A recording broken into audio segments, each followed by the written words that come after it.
So first one, ಮಕ್ಳಿಗೆ ಹಣ್ಣು cut ಮಾಡ್ಕೊಡ್ತಿದ್ರೆ ಒಂದ್ ಪಾಲ್ ನೀವ್ ತಗೊಳ್ಳಿ, ಇನ್ನೊಂದ್ ಪಾಲ್ ಮಕ್ಳಿಗೆ ಕೊಡಿ.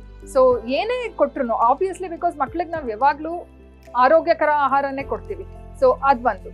ಎರಡನೇದು, ಈಗ ನೀವು ಟ್ರಾವೆಲ್ ಮಾಡ್ತಾ ಇರ್ತೀರಾ, ಈಗ ಎಲ್ಲ ಟ್ರಾಫಿಕ್ ಜಾಸ್ತಿ ಇದೆ, ಸೊ ಟ್ರಾವೆಲ್ ಮಾಡ್ಬೇಕು ಕೆಲ್ಸಕ್ಕೆ ಅಂತ ಅಂದಾಗ ಒಳ್ಳೆ ಬುಕ್ ಇಟ್ಕೊಳ್ಳಿ. ಸೊ ಬಿಕಾಸ್ ಮೆಂಟಲ್ ಫಿಟ್ನೆಸ್ ತುಂಬಾ ಇಂಪಾರ್ಟೆಂಟ್. ಯಾಕಂದ್ರೆ ಆಫೀಸಲ್ಲಿ 8 ಅವರ್ 9 ಅವರ್ ಕೆಲಸ ಮಾಡ್ತೀರಾ, ಟ್ರಾಫಿಕ್ ಅಲ್ಲಿ 2 ಅವರ್ 3 ಅವರ್ ಇರ್ತೀರಾ.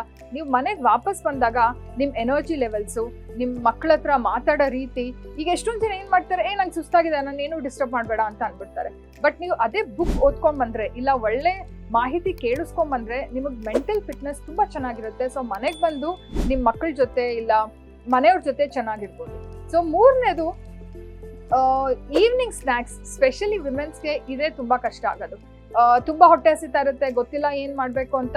ಸೊ ಅಲ್ಲಿ ಹೋಗಿ ಸಮೋಸಾ ತಿಂತಾರೆ, ಇಲ್ಲ ಚಾಟ್ಸ್ ತಿಂತಾರೆ, ಅದೆಲ್ಲ ಮಾಡ್ತಾರೆ.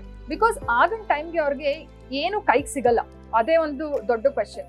ಸೊ ಅದಕ್ಕೆ ಇಲ್ಲ ಹಣ್ಣು ಇಟ್ಕೊಳ್ಳಿ, ಇಲ್ಲ ಅಂದ್ರೆ ಡ್ರೈ ಫ್ರೂಟ್ಸ್ ಇಟ್ಕೊಳ್ಳಿ ಒಂದ್ ಬಾಕ್ಸ್ ಅಲ್ಲಿ.